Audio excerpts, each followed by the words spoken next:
Mga kapatid, ang homilya po ngayong araw ng Huwebes pong ito ay hango po sa babasahin kong ito.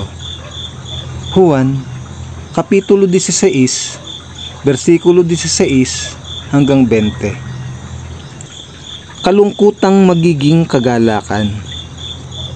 Kaunting panahon na lamang at hindi na ninyo ako makikita. At pagkaraan ng kaunti pang panahon, ako'y inyong makikitang muli. Nag-usap-usap ang ilan sa mga alagad. Ano kaya ang ibig niyang sabihin?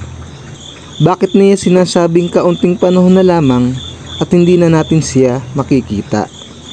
At pagkaraan ng kaunti pang panahon ay makikita natin siyang muli. Sinabi pa niya, sapagkat ako'y pupunta sa Ama. Ano kaya ang kahulugan ng kaunting panahon na lamang? Hindi natin maunawaan ang kanyang sinasabi.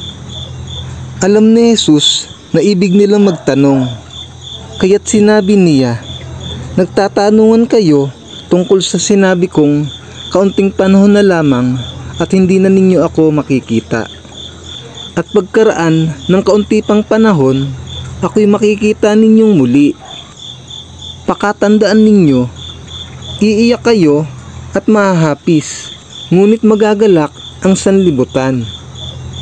Labis kayong malulungkot, subalit iyan ay papalitan ng kagalakan. Ang mabuting balita ng Panginoon. Pinupuri ka namin, Panginoong Hesukristo.